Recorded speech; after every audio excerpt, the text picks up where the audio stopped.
The Lost Light of Alexandria. Part 1. The Journal Beneath the Waves.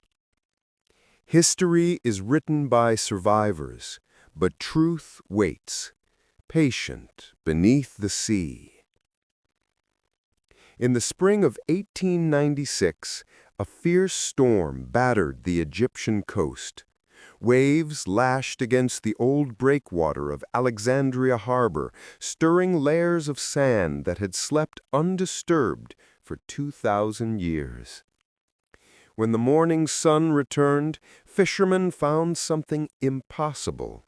A bronze chest, half buried near the lighthouse ruins, its surface etched with symbols older than the pyramids.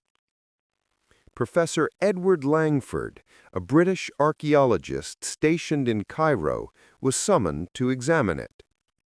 The chest was sealed tight with a resin that smelled faintly of cedar and salt. Inside lay a journal, wrapped in linen blackened by centuries of sea rot. Langford brushed away the residue and found lines of Greek mixed with Demotic Egyptian script, written by the same hand. The first page trembled beneath his fingers.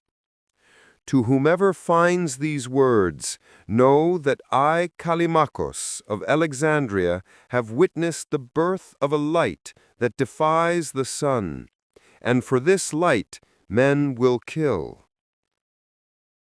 Chapter 1. The Library's Last Night. The Library of Alexandria still breathed, though its lungs were full of smoke. The night Caesar's fleet set fire to the harbor. Flames leapt from the ships to the wooden scroll shelves that lined the Serapeum. Among the fleeing scholars was a young inventor named Callimachus, apprentice to the philosopher-engineer Straton of Heraclea. Callimachus carried in his arms not scrolls, but a crystal cylinder, capped in bronze, glowing faintly from within. It pulsed like a heartbeat. Straton had called it Phos Theos, the light of the gods. It was, he claimed, the pinnacle of ancient science, a device that produced continuous light without fire or oil, powered by a hidden principle drawn from the heavens themselves. When soldiers stormed the library, Straton had ordered his pupil to run. "Take it to the harbor vaults," he gasped through the smoke. "If Rome seizes this, the age of wisdom will burn with the shelves." Callimachus obeyed. He hid the cylinder in a sealed chamber beneath the lighthouse of Pharos, the tallest structure in the world. Before dawn, the great library was ash, and Straton was dead. But the light still glowed in dark. Chapter 2. A Message Across Centuries. Langford spent months decoding the journal. It spoke of metals unknown to modern chemistry, of mathematical ratios describing energy flows, and of a light that required no fuel. Skeptical colleagues dismissed it as myth. Yet one passage unsettled him. "Should this light ever rise again, it will awaken the empire that never died, for knowledge buried is never lost, only waiting." Langford petitioned the Royal Society for funding to excavate the underwater ruins of the Pharos. In 1898, he and a team of Egyptian divers descended into the murky green water with oil lamps and crude diving suits. At 30 feet below, they found massive stone blocks carved with lightning bolt symbols and the inscription, "To guard the flame is to guard mankind." Then, in a collapsed corridor, Langford's hand brushed against metal. A bronze hatch fused shut. Chapter 3. The Chamber of Light. 3 days of careful chiseling revealed a narrow passage lined with white marble.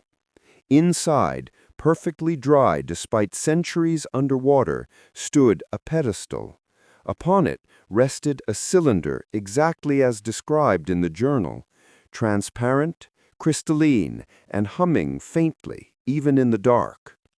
Langford's oil lamp flickered out, yet the chamber did not fall to darkness.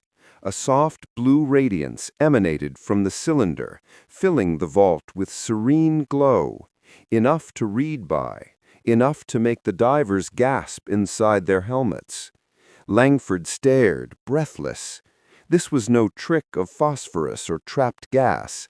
The light was alive. He noted the temperature, the lack of heat, the absence of any known power source. It seemed impossible, but the evidence burned softly before him. "If this is real," he whispered, "then our ancestors were not primitive. We are the children who forgot." He ordered the cylinder lifted with silk ropes and sealed in a lead case for transport to Cairo. Chapter 4. The Silence of the Museum. Within weeks, word spread through scholarly circles of the Alexandrian light. But before Langford could present it publicly, the crate disappeared from the Cairo Museum's vault. 2 guards were found unconscious. The case had been replaced with a duplicate filled with sand. A single note remained. Some lights were never meant to shine again. British authorities dismissed it as a theft by smugglers. Langford suspected otherwise. The handwriting on the note matched his late mentor at Oxford, Sir Henry Bartlett, a member of the British Intelligence Bureau who had warned him not to pursue pagan technologies. Langford vanished from public record 2 years later. His field notes ended mid-sentence. For nearly a century, the Journal of Callimachus and all mention of the cylinder remained locked in the archives of the British Museum, catalogued under miscellaneous Greek fragments. Chapter 5. The American Discovery, 1978. In the summer of 1978, Dr. Eleanor Reeves, an American historian specializing in ancient energy theories, stumbled upon Langford's forgotten papers while researching for a documentary on lost technologies. Buried among routine excavation reports, she found a folder labeled Alexandria Suppressed. Inside were sketches of the cylinder, equations, and a faded photograph of a glowing object in a diver's hand. Reeves was fascinated. At MIT, she had studied plasma physics, and the formulas resembled modern electroluminescent principles centuries ahead of recorded science. She flew to Egypt to trace Langford's path. Local divers confirmed rumors of an accursed chamber beneath the lighthouse ruins, where fish never swam and compasses spun wildly. Reeves organized a small expedition using sonar and submersibles unavailable to Langford's era. What they found stunned the scientific world. A perfectly preserved underground vault, sealed behind layers of stone melted as if by intense heat. Yet the surrounding sediment showed no sign of fire. In the center, embedded in crystalline glass, was a shadow-shaped cavity, the exact dimensions of the lost cylinder. The object was gone. But etched on the wall was a fresh carving, not ancient. English words dated April 1900. The light endures. Seek the island where the sun sets twice. E.L. Reeves realized E.L. could only mean Edward Langford. Chapter 6. Toward the Island of the Twin Suns. Reeves began chasing references to an island described in Greek nautical texts as Heliothos, the place where the sun sleeps twice. Cross-referencing ancient maps, she traced it to a volcanic atoll in the western Mediterranean, long abandoned and restricted by NATO after World War II.